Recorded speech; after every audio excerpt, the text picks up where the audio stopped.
Okay, let's get started.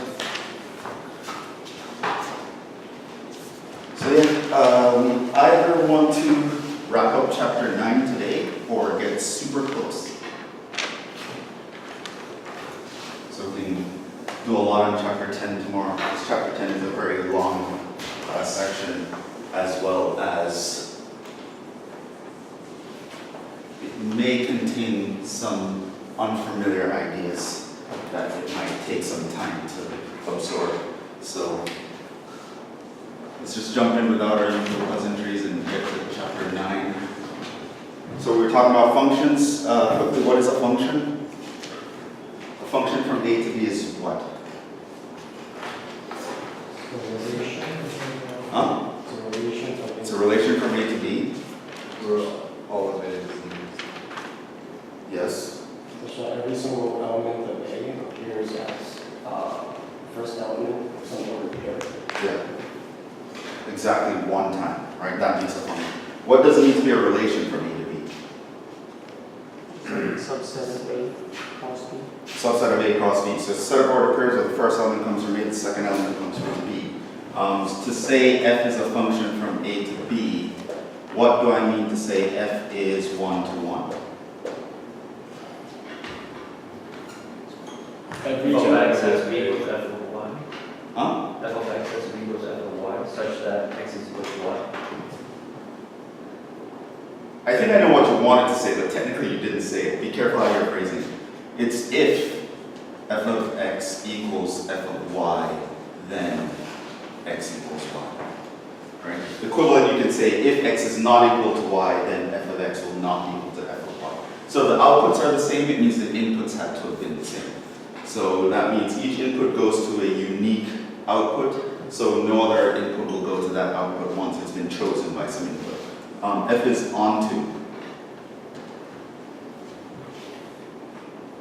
Every element in your codomain gets mapped to some element in For all elements in your codomain. And you should learn to write a mathematical way of saying it. So this is an implication. This one is a statement that has quantifiers, so you have to be careful. So for every element in B, there exists some x in A or let's say A and A, such that B is equal to f of A. Right? In other words, the range, i.e., you can talk about the range of A is actually the entire set B. Right? So everyone is chosen. Everyone appears as the second coordinate of at least one ordered pair. And again, we know that we can be both 1 to 1 and onto. So here, let's say I have a thing with two elements, just connecting two elements. This is 1 to 1 and onto. You could have something that is 1 to 1 but not onto. You could have something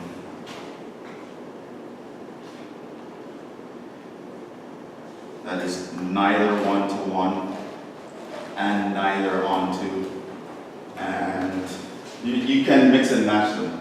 So you can be 1 to 1 and onto, 1 to 1 not onto. You can be not 1 to 1 not onto. You can also be onto but not 1 to 1. The only version I didn't do here. So it's not 1 to 1, but it's onto. Right? So you do not want to think of these as the same thing. They're not the same thing at all. One does not imply the other. However, if both happen, if f is 1 to 1 and onto, those guys are given a special name. We say f is a bijection, or is bijective. Okay. Now these functions are very important functions, and we'll see more of them in chapter 10.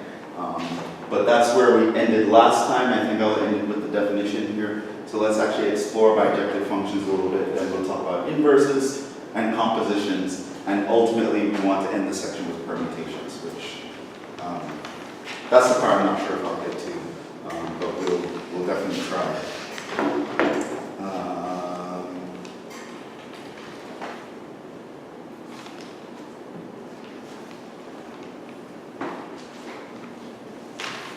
I'm going to state a couple theorems. We're not going to prove them. We'll prove some other things today, but these I'll just state them and they come in handy. So here, suppose the size of A equals the size of B equals n. So I have two finite sets that happen to have the same number of elements. We don't know what the elements look like or what they are, but just two sets with the same number of elements. Then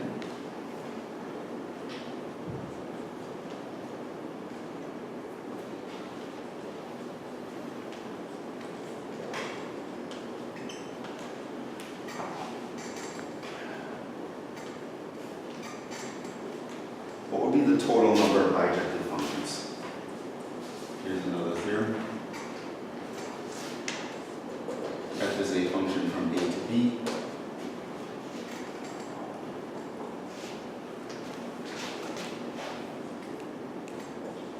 If A equals B, again equals n, so I'm talking about something that's finite here, then F is 1 to 1 if and only if F is on.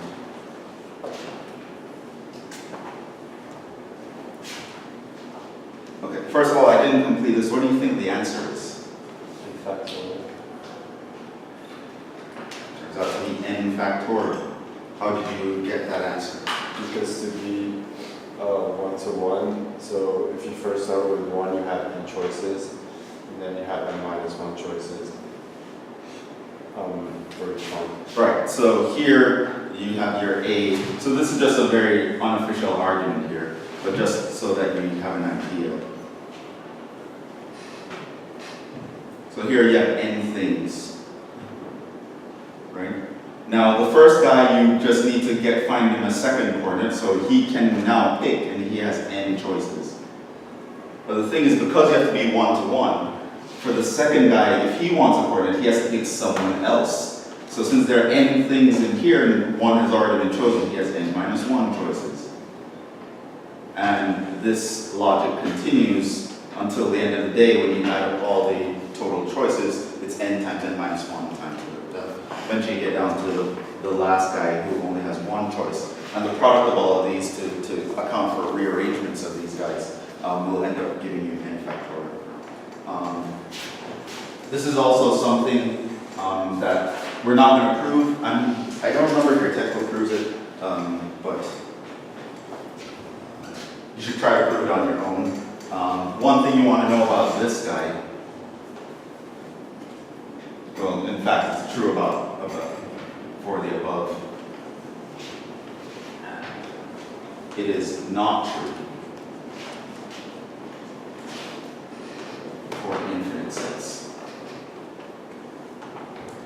In fact, one of the properties of an infinite set is that you can find functions that are 1 to 1 from the set to itself that are not onto.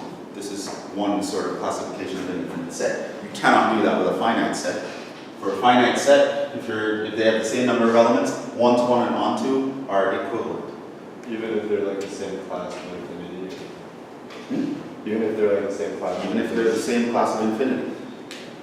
You can imagine, for example, I can take a function from the integers to the integers by f of n equals 2n.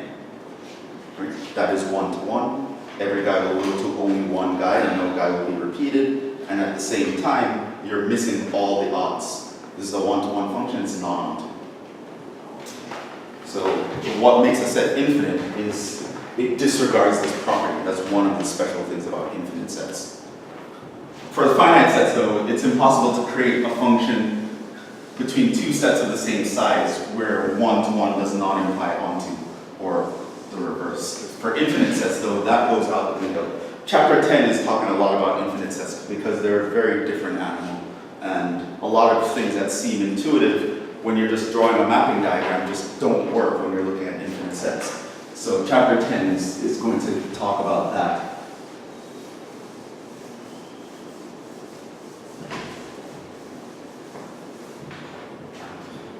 those are two important theorems. I think they're good to know, even though we're not proving them. Let's give you a definition. Not a strange definition. A lot of these things you've seen before. We're just looking at them in a different way, from a different angle, and considering proofs. We're going to define the identity function.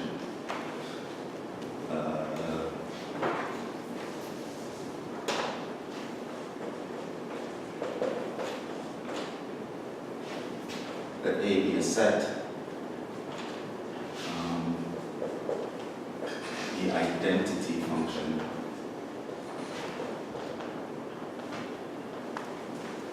for emphasis, we might say on A is the function. The notation is I with a little subscript A, especially if you want to emphasize which set it's going from. That goes from A to itself, defined by. If you plug in A, the output is A. It's called the identity function. It's a very useful function, actually. It's used. We're not going to see all its uses, but it's a very useful function as a logical tool to actually prove some pretty neat stuff.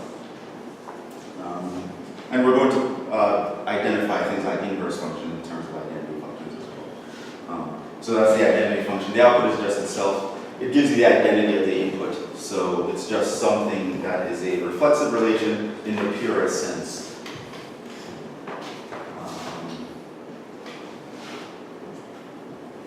That's just a definition. At this point, we're not really going to do anything, but I need to remember what that means. Let's talk about functions being well-defined.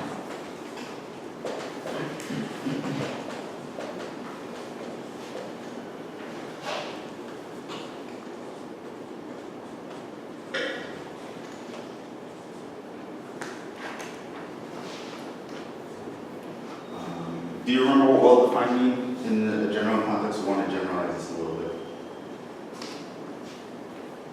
How do you know something's well-defined?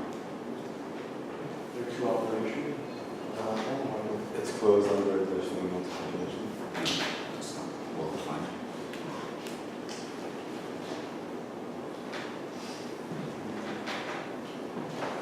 For example, F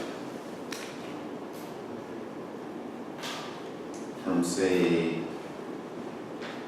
Q to Q, given by F of A over B equals A is not well defined.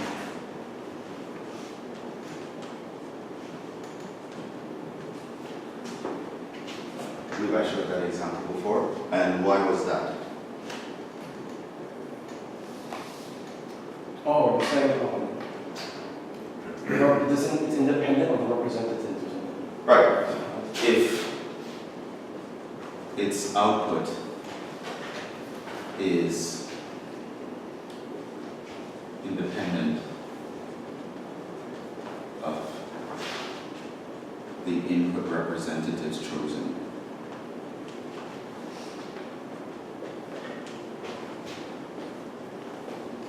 If you want to write down a logical way, which I suggest you do remember, it's easy to actually remember what this well-defined means in the mathematical sense, because it's actually the converse of what it means to be one-to-one. Believe it or not. This basically means that if x equals y, then f of x will equal f of y. Right? Where this equal sign could be thought of being equivalent in some context, but in the context of functions, we usually use equal. So equivalent inputs go to equivalent outputs. So this guy was not well defined because here, if I take f of 1/2, the output is 1. But if I take f of 2 over 4, the output is 2. I can't have a half going to both 1 and 2. There's an infinite number of different values that I will get by plugging in something that is equivalent to a half. And so this is not a well-defined function. Functions that are not well-defined are inherently useless because you can't actually predict what their outputs are going to be. And they can have different outputs for the same or equivalent inputs. So we sort of want to avoid functions that are not well-defined. We always want to make sure that if we're creating a function to achieve some task or some purpose, we need to make sure it's a well-defined function. So to make sure that happens, you just have to check the converse of the one-to-one relation.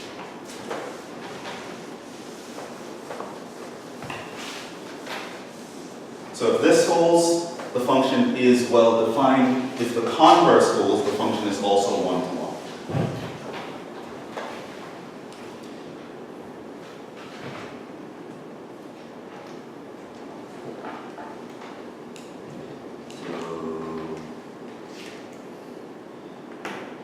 Let's do some examples.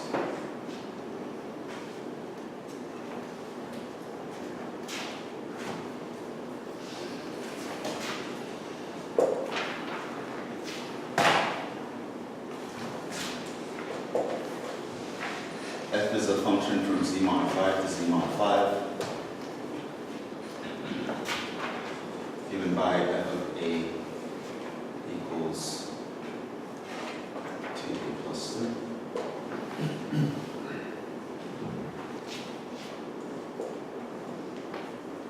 Show f is well defined.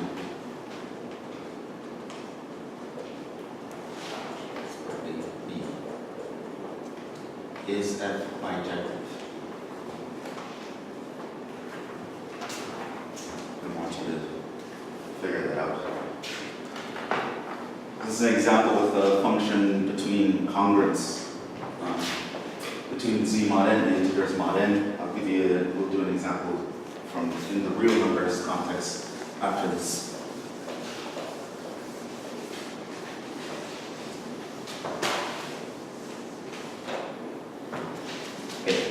So you can randomly create this function, and you want to know, does that function make sense? Will guys that are equivalent to A give you the same output? So here, we need to show if A is equivalent to B, then f of A must be equivalent to f of B.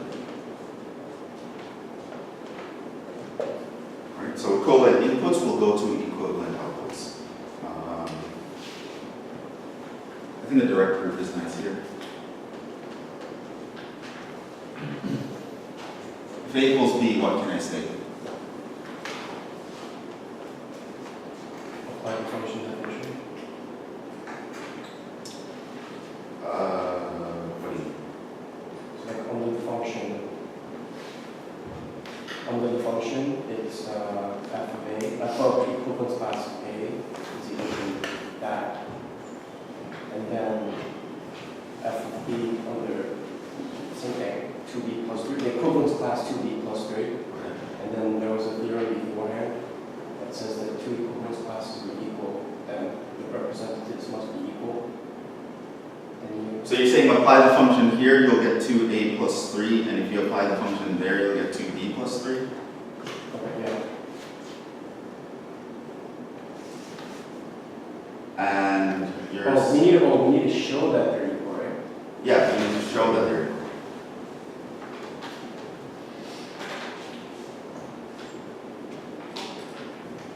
Which means I can't just assume if I apply the function, I'll end up with something that's the same.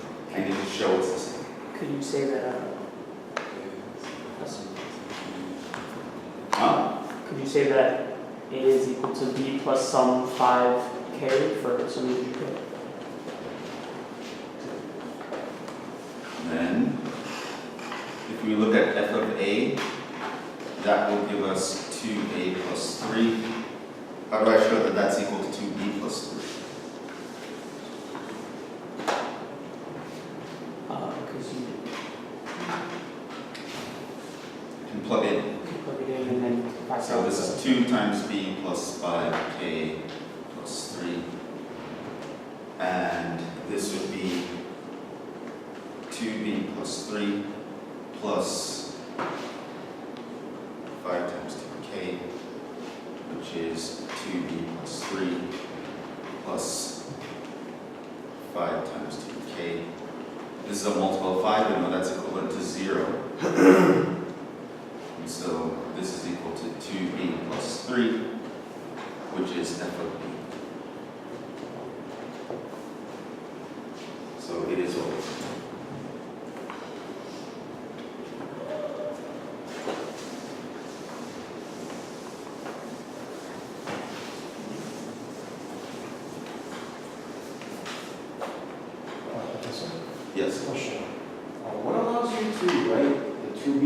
3 plus 5 times 2k as two separate. Oh, because we had a definition for what it means to add inside a congruence class. Oh, okay. We defined that operation A plus B in the previous Oh, chapter. yeah, okay.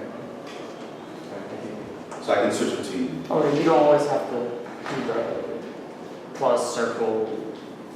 Yeah, I mean, It's understood. I do that for emphasis because I want you to realize that these two things are different. But in like most advanced textbooks, they won't even write a difference. Right? This plus here is adding congruence class as well. This guy here is adding integers. I just did that for a little emphasis in the beginning, but I don't worry about it. It's kind of a training, but it's kind of. Yeah. So B. How would we know that F is bijective? We need to check what? If class A is equal to class B. Well, tell me in general, what do we need to check? One-to-one and bijective. And We need to know that if it's one-to-one, we also need to know if it's onto, right? Now, showing that it's one-to-one involves doing what? Wait. Yeah. Counting the elements in the scene. wait, didn't we show if this one's one already? Because it's well defined. No, we showed it's well-defined. I have a question. Would it be sufficient to just show one of them because of the previous theorem? You can show one of them because of the previous thing. Yes. Okay, so show. Because these are finite sets. Like Z mod 5 only has 5 elements in it. And if, I don't even know how we would be, I mean, in different contexts, I'm sure we could have two different, it would necessarily, it could maybe be like Z mod 5 or. No, you could have different things. You could have different- Create a function then you would to have anything, two sets you want. Yeah. But then you would have to show both. Sorry, I'm asking if you can only prove one because you know the context. The previous theorem says that if the sets are the same size, and these two sets are the same size because they're both the same thing. Right. So if you had Z mod 5 and Z mod 3, for example, you probably could use the previous theorem. You have to check something else. In fact, if it was Z mod 5 and Z mod 3, you would know it's false. Right? Because you'd have everyone here has to have a unique output, but there are only 3 choices. If this were a Z mod 3, you'd have to have someone going to someone who was outputted before.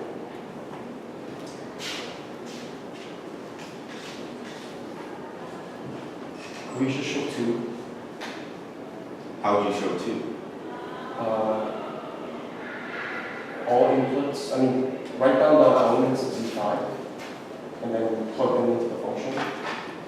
And then Okay, so it's the finite case, so you can actually write down all of them. It shouldn't be too bad. So let's actually do that. If we plug in 0, what is the output? It's goes 2 times 0 plus 3, so this gives you 3. If we plug in 1, I get 2 times 1 plus 3. This gives us 5, which is 0. This is 0, because we're at 0 mod 5. I plug in f of 2. That should be 2 times 2 plus 3. This is 7, which is equal to 2. F of 3 is 2 times 3 plus 3. This is 9, which when I divide by 5, that has a remainder of 4. If f of 4, which is the last guy we have to check, is 2 times 4 plus 3, this is 1.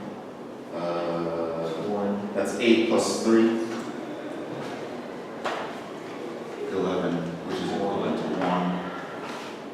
Since f of z mod 5 is all of z mod 5, f is onto, then by previous theorem,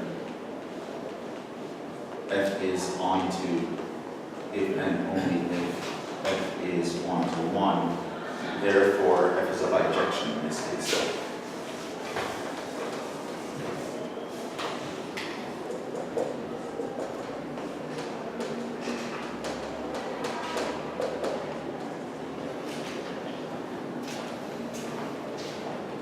So you could make the claim f is a bijection.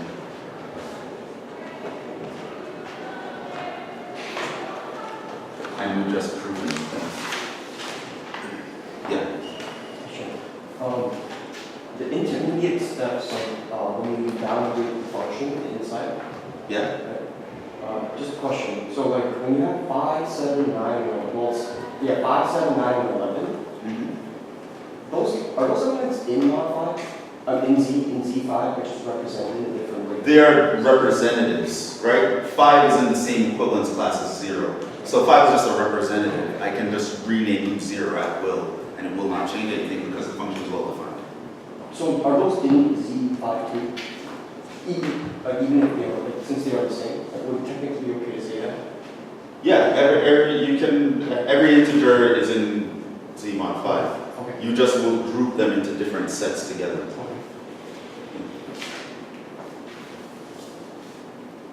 So the idea is because 9, for example, you can write as 4 plus 5 times 1. It's equivalent to 4. All of these you can write as, this would be 1 plus 5 times 2. Right? You could write all of these numbers in that form as just a number that's between 0 and 5 plus a multiple of 5. And there will be equivalent. They'll all be in the same equivalence class.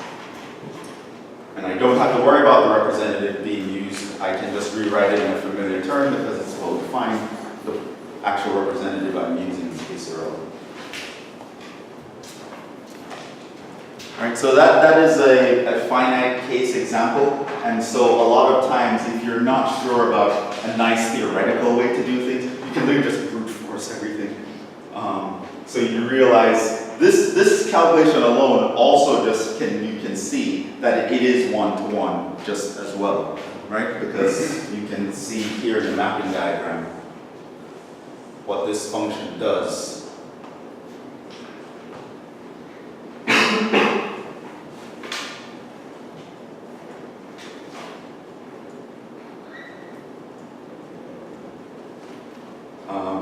Zero connects to 3, 1 connects to 0, 2 connects to 2, 3 connects to 4, and 4 connects to 1.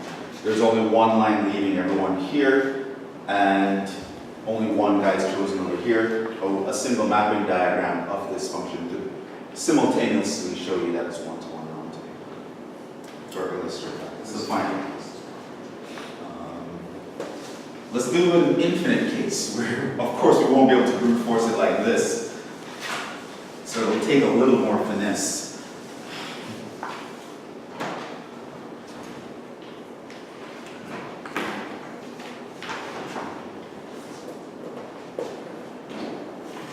Here, f is going from the real numbers minus the element 2 to the real numbers minus the element 3. My f of x is equal to 3x over x minus 2. Show f is a bijection.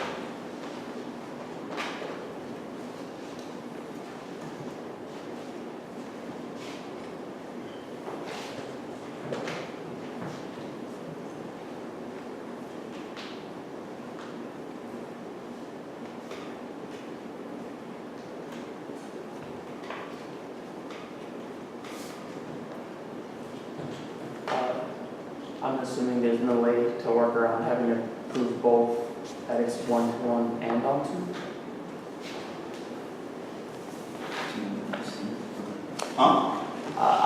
Is there any way to get around that? Can we say at all that they're the same? They don't really have one. It turns out that these two sets are the same size. They're taking the real number, subtracting one element, but they're infinite sets. So the previous theorem does not apply. right? Which in chapter 10 is where we'll really see why that is the case. But so here we can't like do a shortcut and prove only one of them. At least we don't have the machinery yet to be able to do that. So just go directly by definition. Need to show f is 1 to 1 and f is onto. So here we're told it's a bijection, so we'll just assume it is, and we need to actually verify this. So how do you show that f is 1 to 1? What do you need to show here?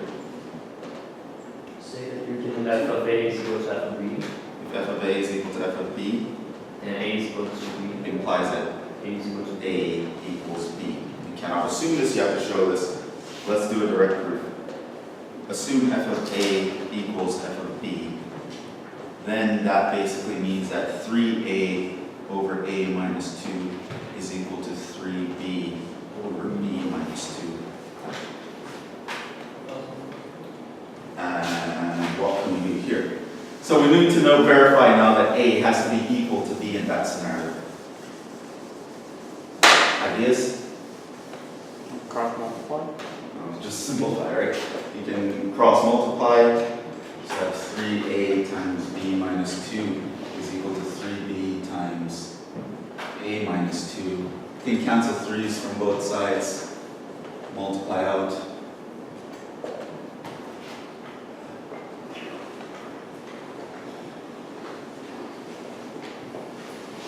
Subtract this from both sides. So I have minus 2a equals minus 2b, and can divide both sides by minus 2. So get a equals b. F is 1 to 1.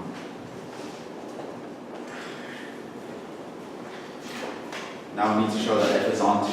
What do we need to show in that case? For a and b, the x's make for b For a little b in, let's call it all minus 3. So for any real number that is not equal to 3, there must exist a real number that is not equal to 2, such that f of a equals b. That's what we need to show. So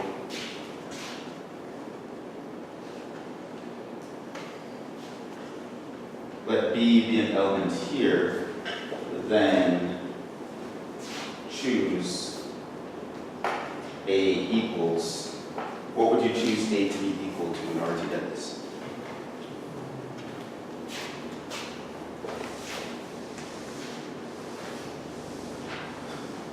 Oftentimes the best way to show that something exists is just find the guy. We already know this function is 1 to 1, so there's literally only one guy who will get that. So how would you find that guy? With scratch work.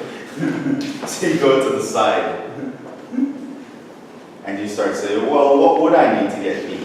Well, f of a would mean I have 3a over a minus 2. Set that equal to b and then solve. So this means 3a is equal to ab minus 2b. This means 3a minus ab is equal to minus 2b.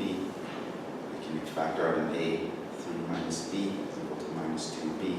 And so my a must be minus 2b over 3 minus b, or we can just write it as 2b over b minus 3.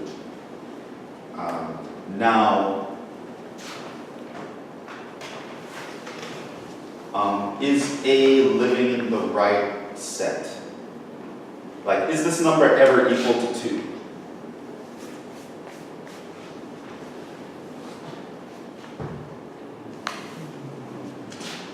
no. Right? And so that you have to verify to make sure that this guy actually fits what you need it to work. We kind of know should because it's 1 to 1, but let's just verify again. If 2b over b minus 3 equals 2, what's going to happen?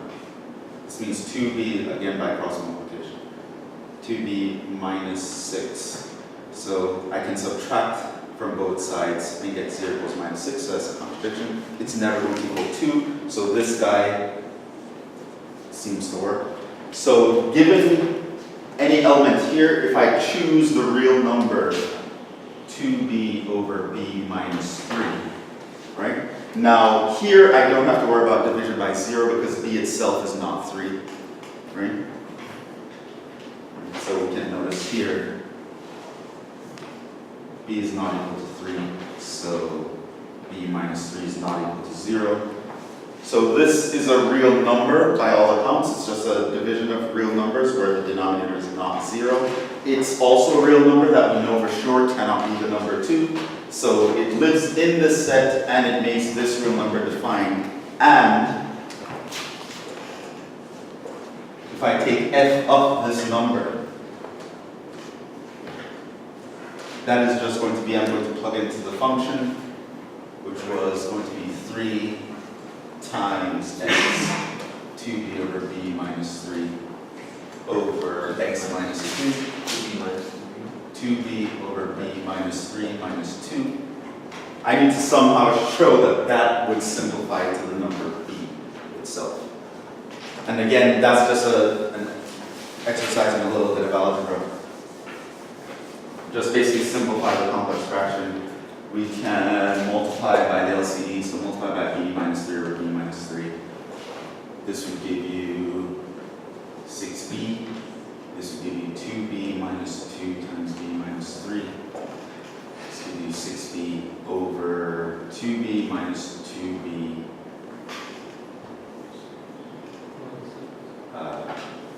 plus 6. So this dies.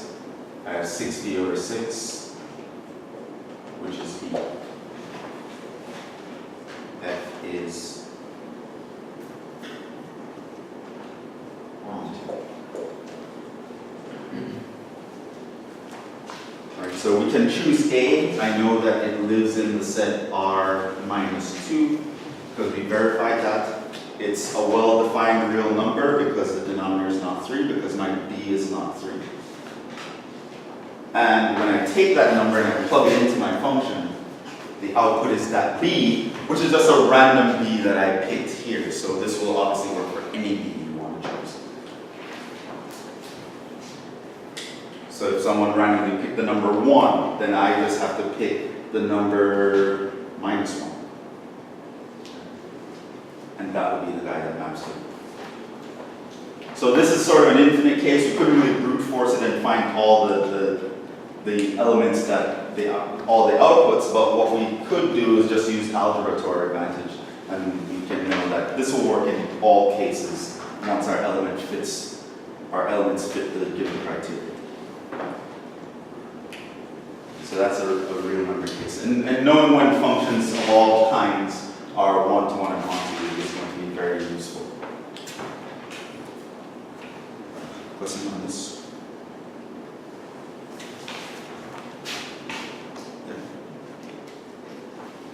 Can you explain one more time how you chose A?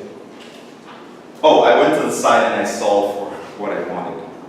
I wanted the fact that if I plug A into the function, meaning it's 3A over A minus 2, I wanted the output to be B. Okay. So this is f of A equals B. So that's what I want to be able to conclude, which I wasn't sure if that was possible. So then I went ahead and did some recon to figure out if it is possible. I got a candidate here that I needed to verify would fit all the criteria, and it did, so yes, that would work. Okay. And proofs like that will be useful, especially when you go to Advanced Calc 1 and start proving about limits. A lot of that involves going ahead and trying to figure out the best thing to choose, and then coming back and pretending you knew it all along. So in an actual proof, the side work they're not going to show you. They're going to be like, oh, just choose this number, and then it works. And you're like, where did you get that number from? They went to the side and they did something. And then they pretended like, oh yeah, I can clearly see. You know, they're like, consider. Yeah, that's where the word goes. Consider this number. And I'm like, okay. Oh, it works. How did you do that? Yeah. Whenever that happens, there's some sort of side work going on that they're not showing you.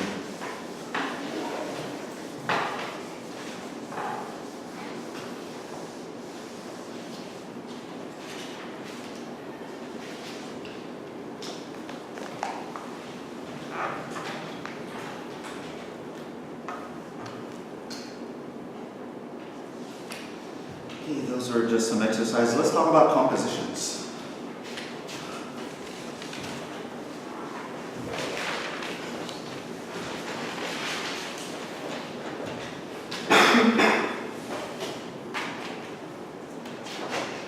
By the way, there are some operations on functions.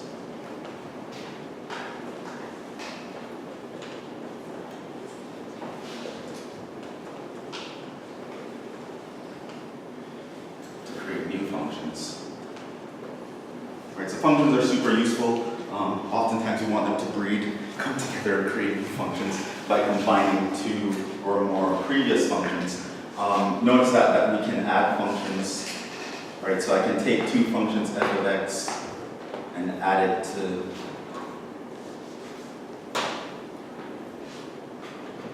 g of x to get f plus g of x. This is a new function that just, its rule is to add the sums of the outputs. It's to sum the outputs of two other rules. Right, so this is as long as the codomains are the same. You can apply that. So let's say they all go from A to B, and G goes from A to B as well. You can, of course, you can add and subtract functions. And you create another function in its own right. You can multiply functions. So I can take, if I take the product of the outputs, this defines a new function, which we call fg of x. And that is itself another function in its own right. We'll explore how these functions can look different with the composition. You can divide if g of x is not equal to 0. So you can have the outputs of functions, and this defines a new function. And the composition is just one of many ways to combine functions to obtain new functions.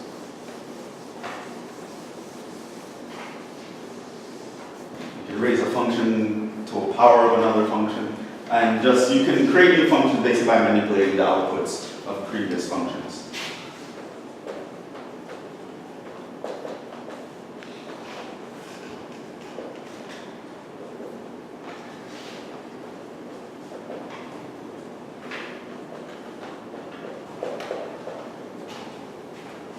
By what we call composition. Let's do a definition here.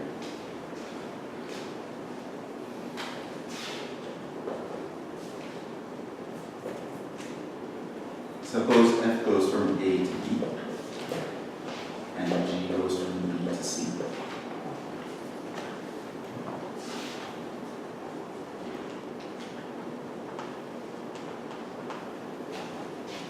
The function g composed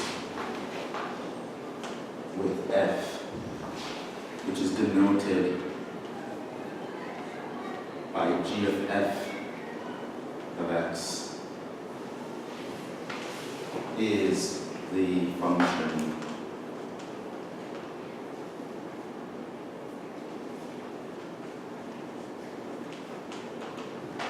how's the composition defined? What does g of f mean? You put the image of f onto f of x as the input of g. Right. This means you take the output of f of x and you plug that in as the input of g. This will be defined because f of x will live in b, and g is a function on b. So every element in here you will be able to plug into b and get it somewhere else. So it's defined as that. And note, the function g of f of x, well, the function g of f, you put a little circle, it's not a multiplication of f. Tell me what's its domain and range? The domain would be the range of f, or the codomain of f, right? Domain is A, Domain is range is C. and the range is c. So the point of this function is to cut out the middleman, basically. You can have a bunch of functions that are connecting a chain of sets together. In this case, it's just 2, but you could do it with more. And if you just want to find a simplification, a way to go from the start to the end, that's your composition function. Professor? Oh no, Yeah. G, the domain of G is B. I thought the same. The domain of G is B, but the domain of the whole thing. Well, you can actually look at it. Here's A, here's B, and here's C. We know that F goes from A to B, so this is F. And then G goes from B to C, so this is G. So the thing is, if I start with an element here, plug it into F, it gets here. Then if I take that and plug it into G, it gets here. So it turns out the function that goes all the way from here to here, that is my function G of F. Right? And the point of this is for a lot of simplifications. And we can compose multiple times in general. So you could have like things, right? One brings it here, one brings it here, one brings it here, one brings it here, but you want to just one big rule that just connects the first one to the next one. Right? So you call this F1, F2, F3, F4. This guy here will be F4 composed with F3, composed with F2, composed with F1. But that will only be defined if like that daisy chain is never broken. Like it has to be valid, you know? Yeah, the output of any function must be within the domain of the function you want to plug it into. Right? So, because otherwise it wouldn't work, it wouldn't be in the domain. So if this were like going into the real numbers and that's a square root, then if the output here is negative, it's not in the domain here. I wouldn't be able to make the connection. The idea behind this is sometimes you want to be able to connect two sets with a function, but it's hard to see how to do that right away. You can make intermediate connections and then sort of connect all of those to come up with a definition. And we'll do that in chapter 10 a little bit. Right? So in chapter 10, one of our main ways to analyze two sets will be to create functions between these sets. Sometimes it's difficult to do that right away. So we think of doing like, oh, it's connected to this, connected to that, and end up connecting to that. And the composition gives us the big function that we wanted to in the beginning. So that's what a composition is. So when you take the output of one function and plug it in as the input of another function, and the goal is to sort of cut out intermediate sets in our play.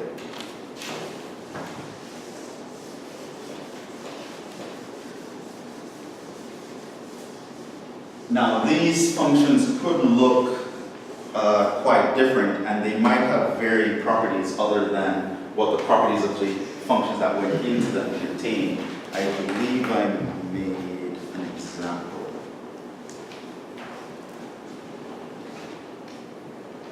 You can say this is defined for the x in A.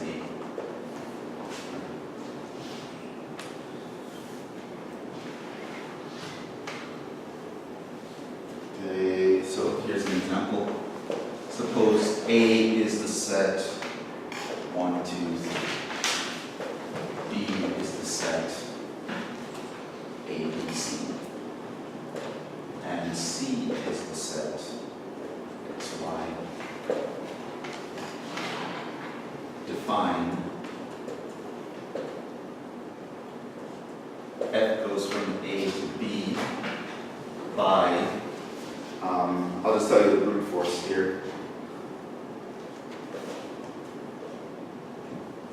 1 goes to A, I want 2 to go to B.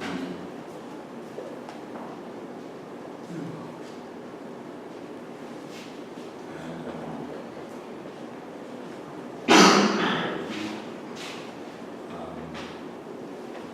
I'm going to define a function G from B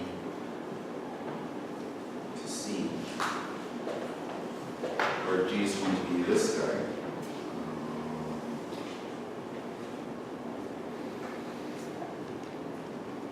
A goes to X, B goes to x, and c goes to y.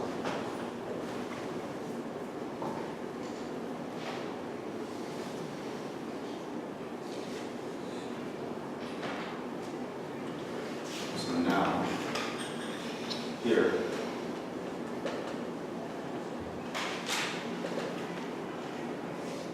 what is g of f?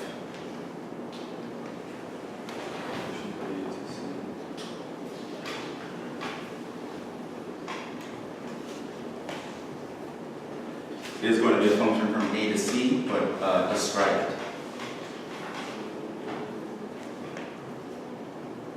1 comma x.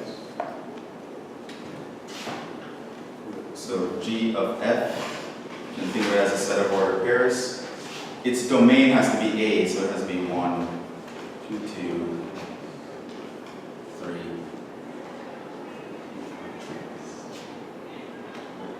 Okay? So 1 will ultimately go where? X. Right. So you plug in 1 into f. F takes it to a takes it to x, so 1 ultimately goes to x. 2 would ultimately go to X. right, 2 would take it to b takes it to x, so 2 ultimately ends up at x. Right? We can cut out the fact that we pass through the set b, so I only care about the 1s and the x, 1, 2, 3s and the x and the y's. 3, X. 3 goes to b goes to x, so ultimately g of this 3 goes to x. So g of x, you'll notice, for example, that neither f or g are constant functions, but g of f ends up being a constant function. So we'll talk about the properties that this guy has to inherit based on the properties of those, but you should be aware that it can be a completely different kind of function. Here, your g goes from a to c. Let's write out the full picture here, and then I can describe to you the simplified picture. So here's your a, here's your b, here's your c. A has 1, 2, 3. B has a, b, c, and this has x and y. 1 went to a, 2 went to b, 3 went to b. A went to x, b went to x, c went to y. And so now the idea is, I don't care about b, I really care about a and c. How can I get from over here to over there? And so this is your f, that's your g. If I look at the function now, g of f, this is a and that's c. So this is 1, 2, 3, this is x and y. Turns out that everyone here goes to x. Because ultimately that's what happened. Everyone here eventually ended up there. Right? So that's what g of x is. Greatly simplifies the situation you're dealing with. Right? So you can have multiple intermediate sets, things are getting too complicated, kill all the guys in the middle, we get something a lot simpler. It's really a constant function at the end of the day.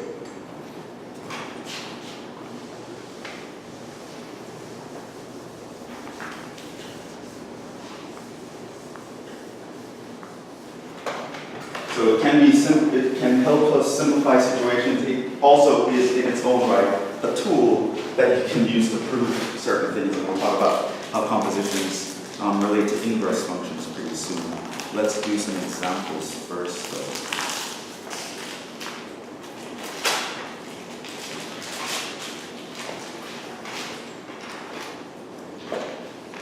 Say f goes from the real numbers that are 0 or bigger. G does the same.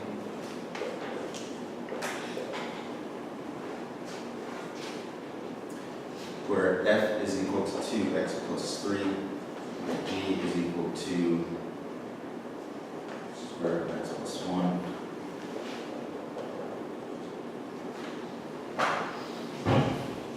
Find f of g and g of f.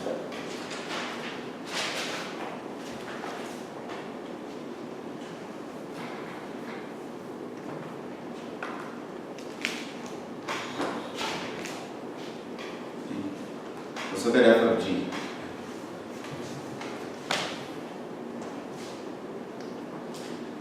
what would that look like?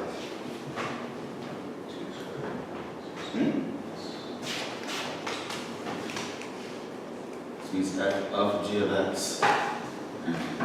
We're kind of going back to 3. Which means that in the f, it's 2 times the g of x plus 3, which means it's 2 times that plus 3.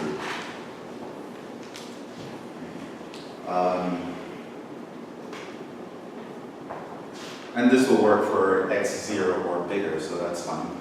Let's do g of x.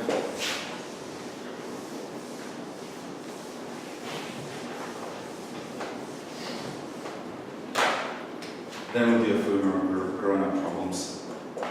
This means I take f and I plug into g. This means my g was actually the radical. Now I want f of x plus 1,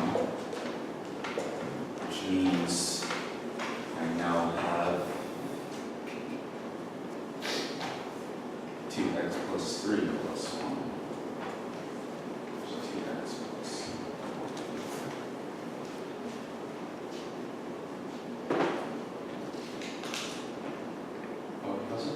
Yes. Question.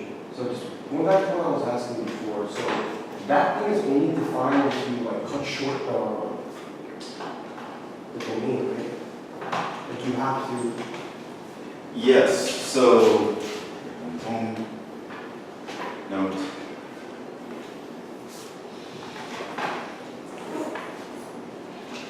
The domains of compositions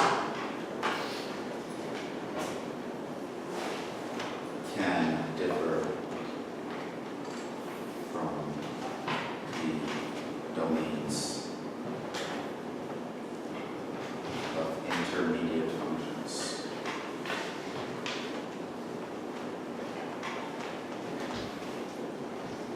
So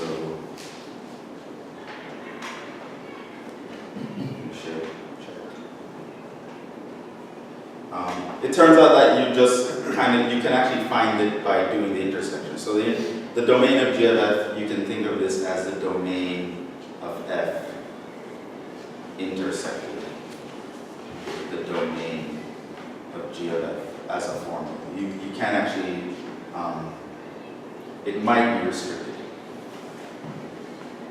So you have to worry about whether the thing works in the first function at all to be able to say that you can plug it into some other function.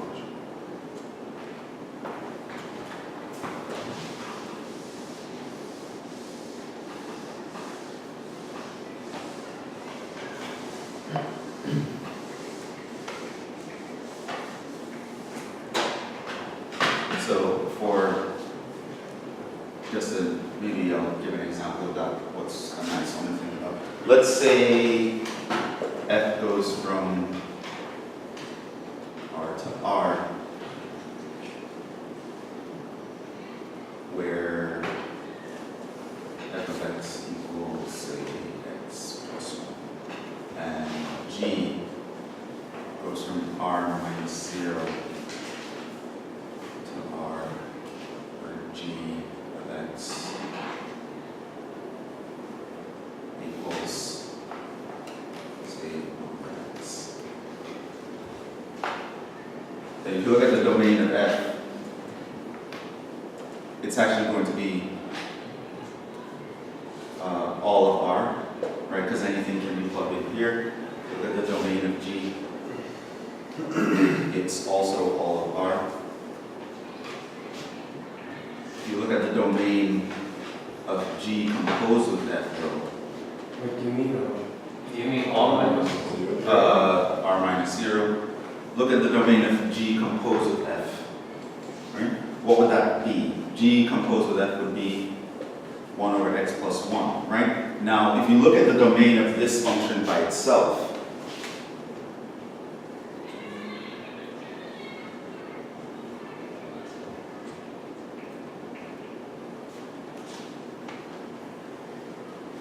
what is the problem here?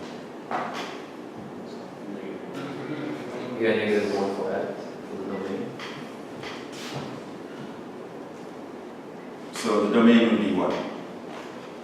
R minus 0. Well, I can write it as, switch to the interval notation out of that. It'll be R minus R minus 1. Minus 1. Well, minus minus 1, right? So notice that the domains can all be different. It's always something that you have to check. You sort of have to check the intersection. So while f works everywhere, sometimes when you plug it into a function, that result won't work everywhere. And there might also be cases where the vice versa happens. So you could do something like the case that, say, f goes from r minus 0 to r minus 0, and g goes from r minus 0 to r minus 0. And you can say both f and g are 1 over x. This would mean that g of f is just, it would look like x, but you still have to, you can't just say, but domain is not R. Because you weren't given the function f, you were given a composition of two functions, and it turns out that in this function, 0 didn't work. So in the composition function, 0 is not going to be able to work either, because There's no value that will give you 0. because there's no value that will give you 0. So your domain here of g of f, it does not include 0. Because 0 cannot be plugged into it technically. It will not work in the intermediate functions. So domains that can be tricky. It's something that you have to check. So you have to check the domains of all the intermediate functions as well as the domain of this function here, and you take the intersection. You see where they overlap, and that's your domain of the composition.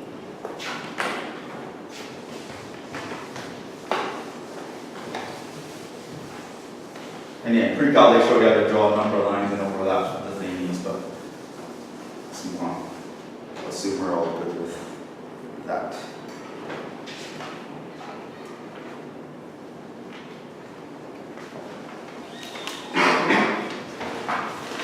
So let's do some bigger examples.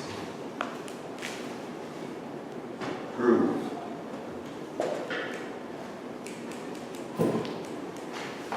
If f and g are bijective,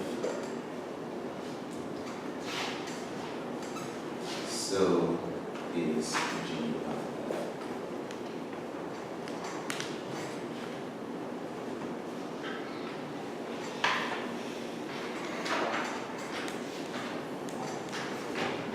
You can write these down. I don't know how many we'll get to. Prove or disprove. We're going to have a few proofs here. G is onto. If G is onto, then G of f is onto. This may or may not be true. You have to figure it out and then prove your claim. If G is 1 to 1, then G of f is 1 to 1.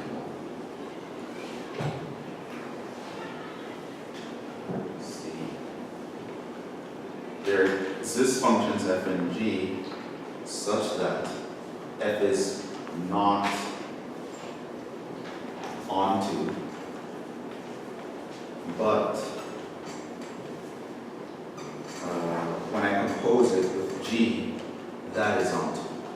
Is that possible? There exist functions f and g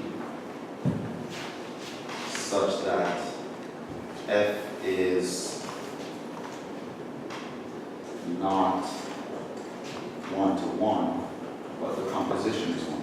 to 1. And of course, you can assume here f goes from A to B, g goes from B to C.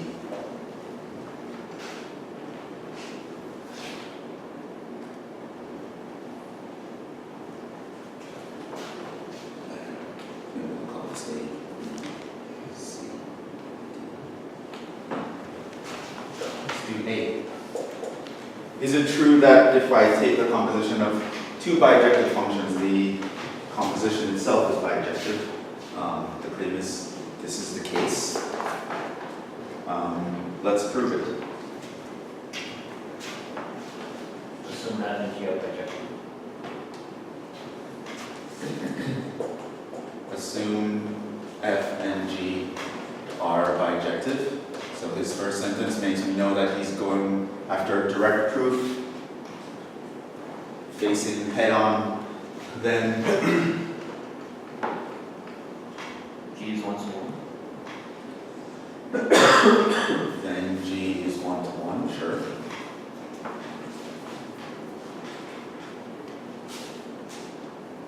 And G of B is equal to G of C. What do you mean g of b is equal to g of c? Who's b? Who's c? So which one are we showing first? This first one. Injective. F and G individually are bijective.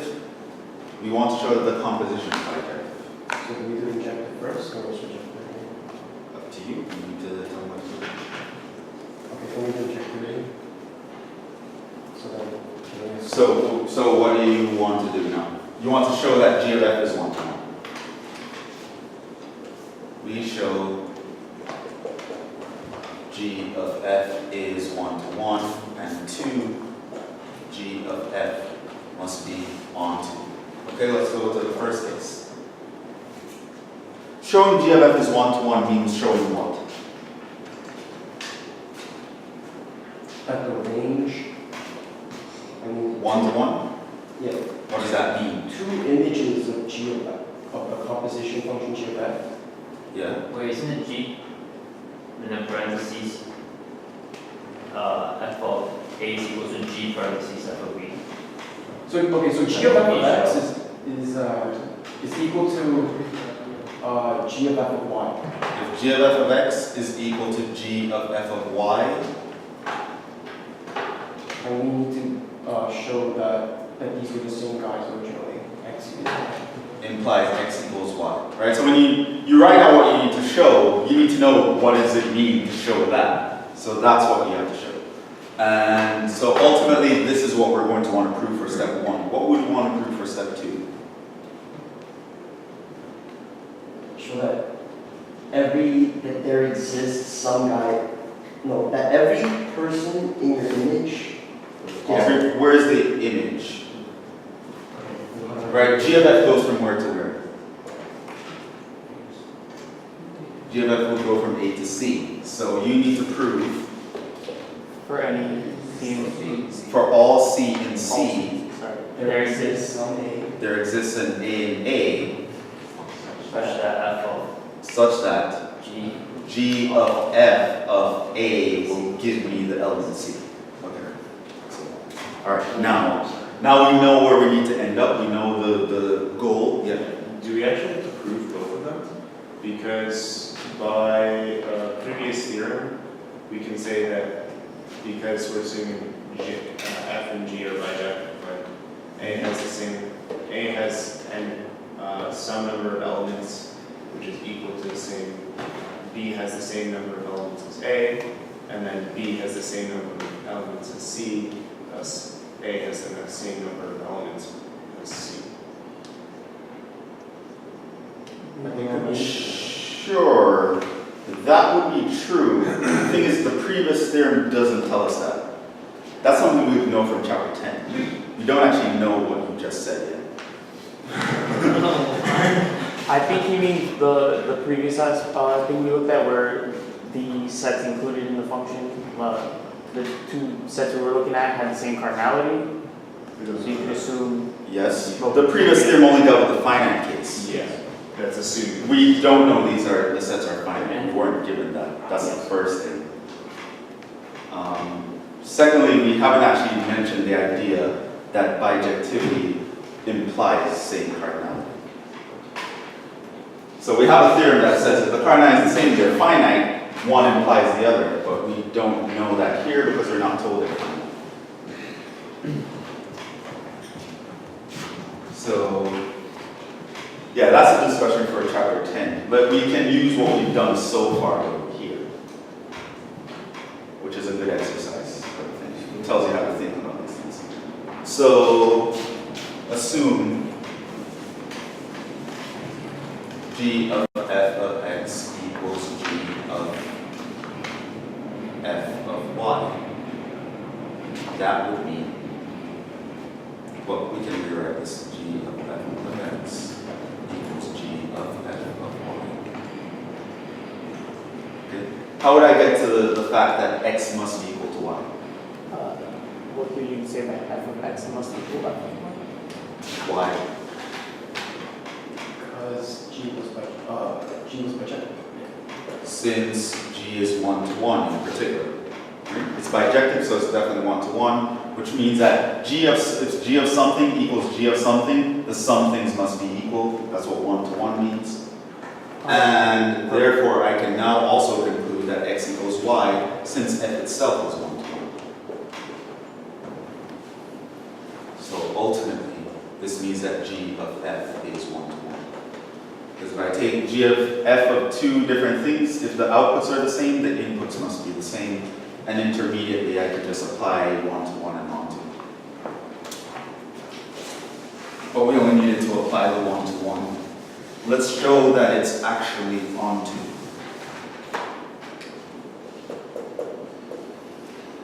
So let's assume C is an element in C. Okay. I need to show that there is some element in A such that G of f of A will give me C. How would I show that?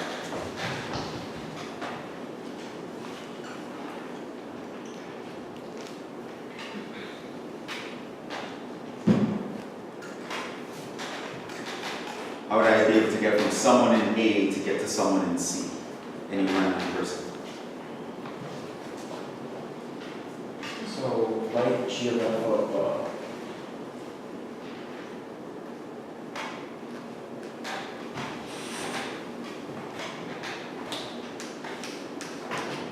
G of f of A.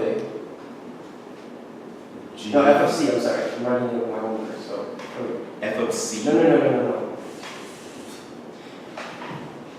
Okay, so G of f of somebody is equal to C. We're trying to find that, right? We're trying to prove that. I don't know if G of f of someone will give me C. That's what I want to prove.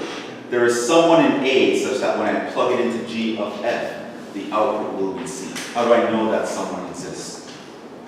Because f of A is surjective, we know that there is some guy in the domain of f. Okay. Right, so then you can say f of A is equal to somebody, and then you say the same thing for okay, you can get Yeah, but if f of A is equal to somebody, where's that somebody? So I think I'm along the same thought process where let's say G of C or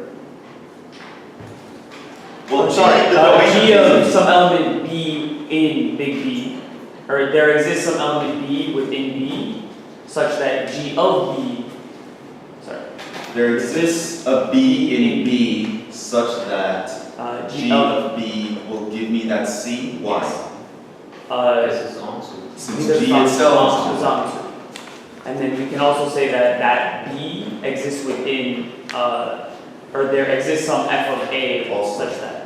such that well, f of there A, exists an A in A yeah, such that f of A equals f that of C. A will give me the B that I had to plug into G to get the C, Because f is also. since F is onto.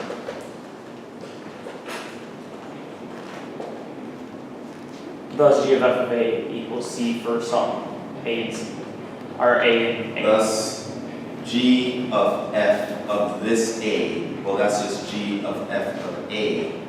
G of F of A, I know is the B, because it's which onto. is equal to C. And my G of B, I know is C because G is onto.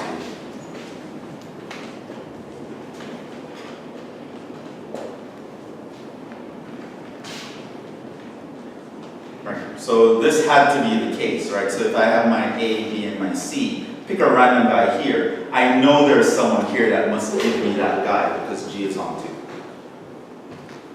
But ultimately I want to get from here to there, so I'm like, well, because F is onto, I know there's someone from here to here that gives me this particular guy that got me to that guy. So ultimately I can get from here all the way to there. So for any random element in C, there is some element in A that will give me that output. Okay. Now both being bijective implies that the composition is injective. What kind of other inheritances do we have? If G is onto, is G of F onto?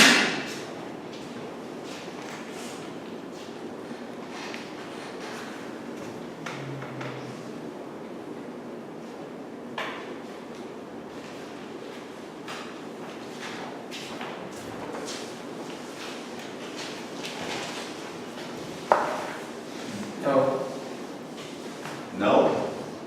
Why not? because there could be some guy that breaks the chain from B to C, right?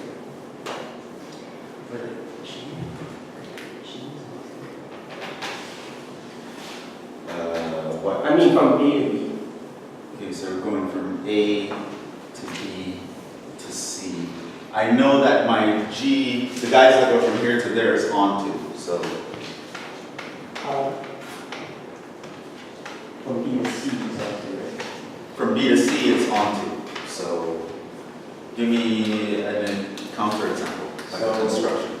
So there might be no in B that's not being mapped to by F for A for element A.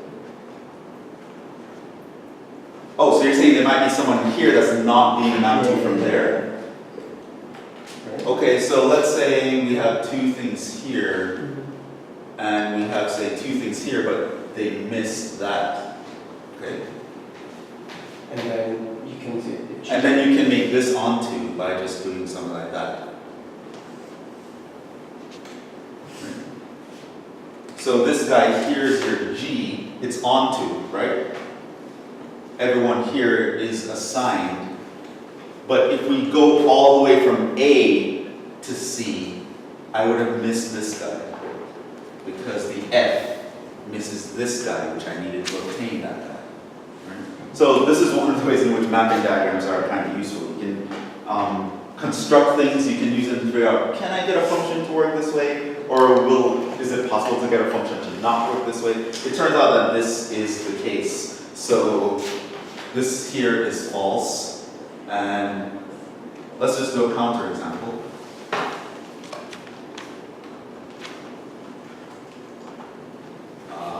And counterexample just amounts to you just giving these guys names because technically pictures aren't proofs. So let's say A is A, call this guy A and B, call this guy 1 and 2, call this guy X and Y.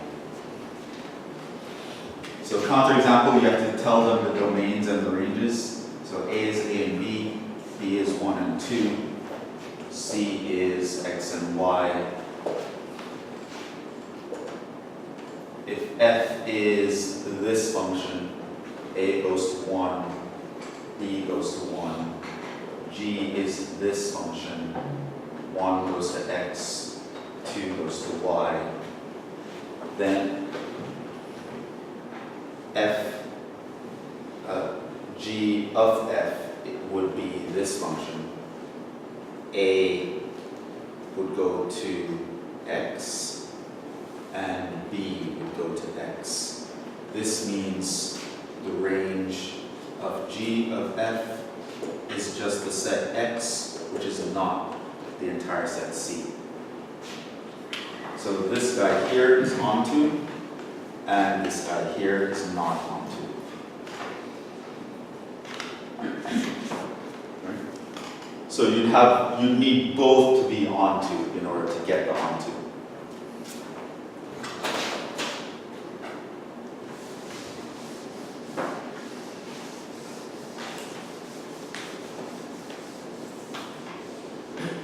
What about one-to-one? Can we say one-to-one?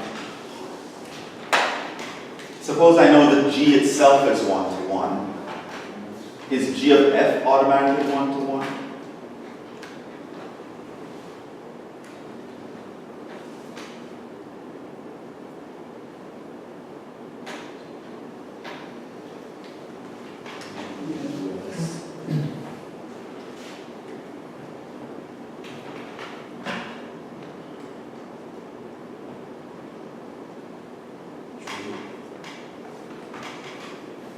No, it's not true, it's false. Same counterexample.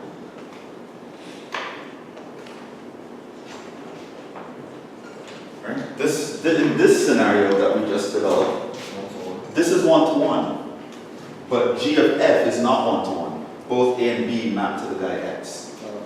So that's actually a counterexample for both B and C. What about D? I mean, sorry, that would be the opposite, never mind. Does there exist functions f and g such that f is not onto, but g of f is onto? Yeah, the same one. It would be the. It would be the same thing. G of f is not onto in this example. Oh, I'm saying the picture. Oh, wait, is it? Wait, there is this picture. If it's not onto, but G of F is. We're going to have to change that. Could you? Oh no, that wouldn't. If you change the B, actually no. A, B, C. So you're thinking, again, A and B, 1 and 2. How about we just make this x? And then send both of these to that, so f is not onto. And then send both of these to that. So G of F is onto, right? Because G of F goes from A to C, and this would go to X, that would go to X. So the range of G of F will be the set X, which is going to be the entire set C. F itself, though, is not onto because there is no output that goes to 2. So it's true. So this is true. There does exist such a case. And so here, if I choose F is A goes to 1, B goes to 1, and G is 1 goes to X, 2 goes to X, then this guy here is not onto. But G of F is going to be A goes to X and B goes to X. So this is onto.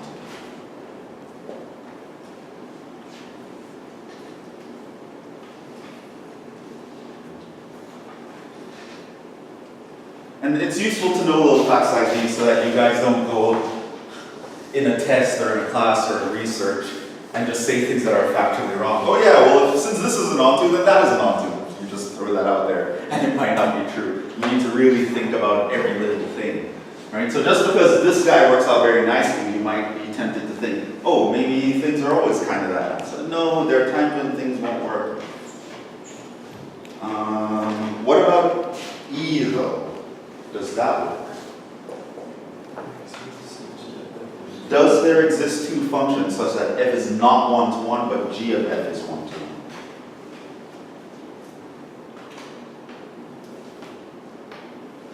What if we just took out the 2 from that B set?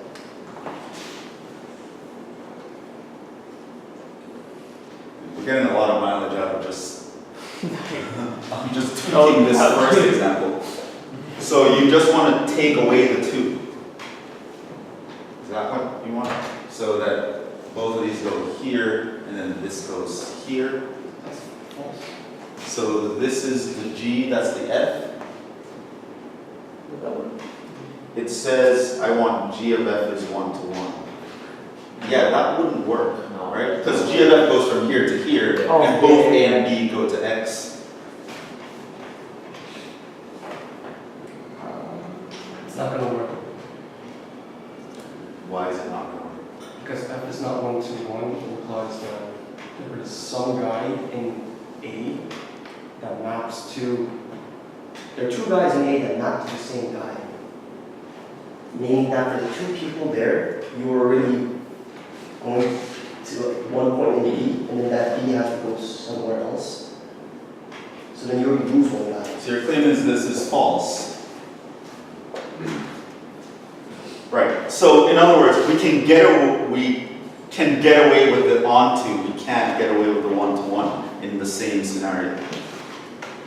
What if, So what is your thing? So you claim things in terms of the negative. We won't be able to do something. So maybe let's do a contradiction. So we can show that something will not work. So here's the claim.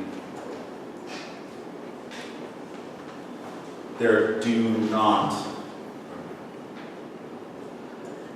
exist such functions. Proof.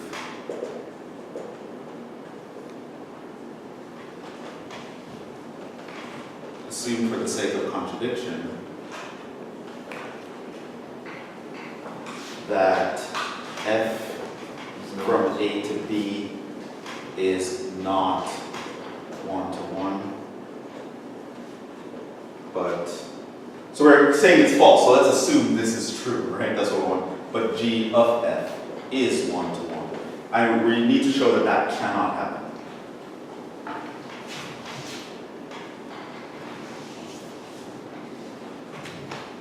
Then,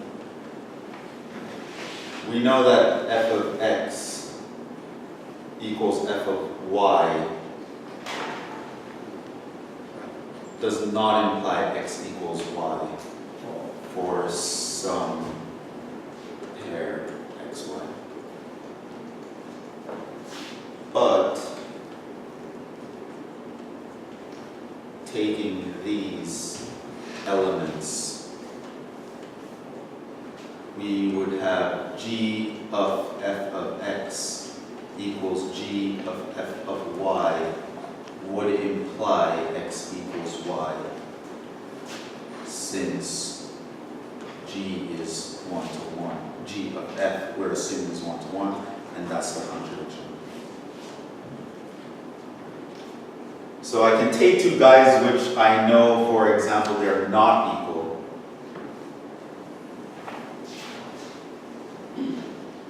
So it's probably, since I'm saying for some, I can say it would mean that they're not the same. It's possible to find 2 guys that are not the same, that give you the same output. That means it's not 1 to 1.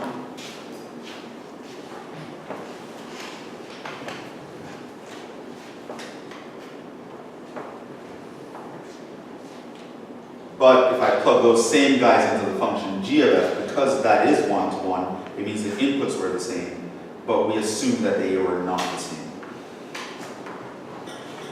So it's actually possible to construct such an example. There's no way to construct 2 functions such that the guy being plugged in is not 1 to 1, but the overall thing is 1 to 1. It is possible, though, to plug in a function that is not onto and obtain a composition that is onto it. So for example, if in some sort of proof about something else, you make this statement, you should know that you're making a false statement.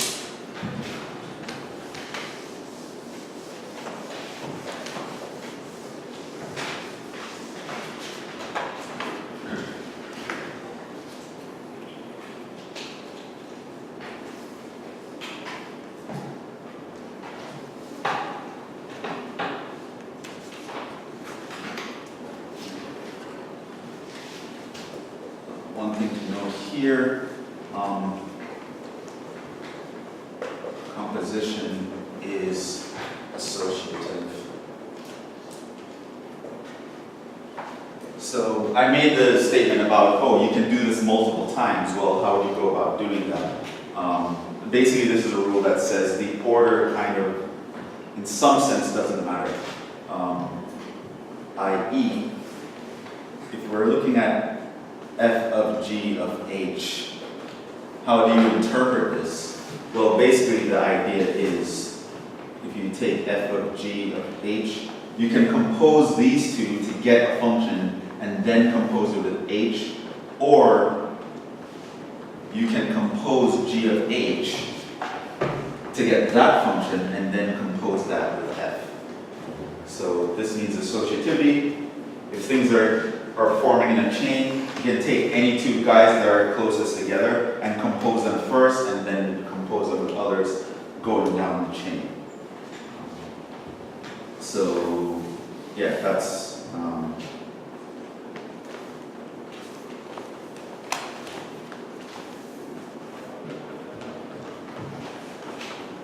we won't prove it, but try to prove it on your own.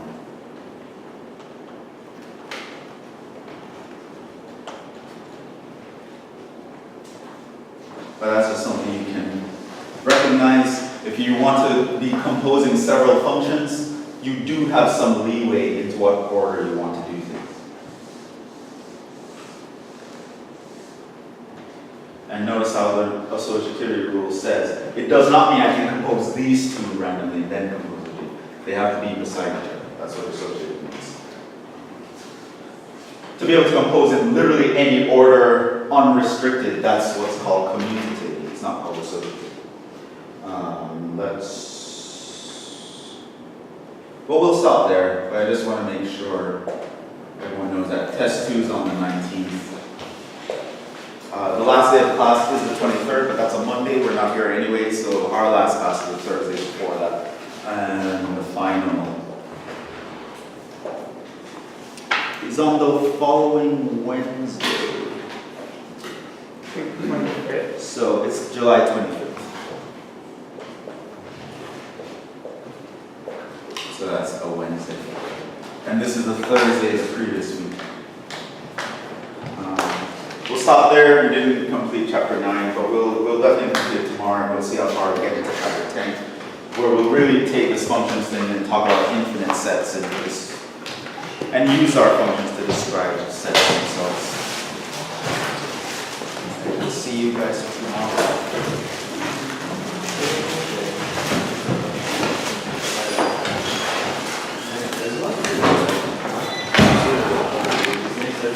You can get started on the homework.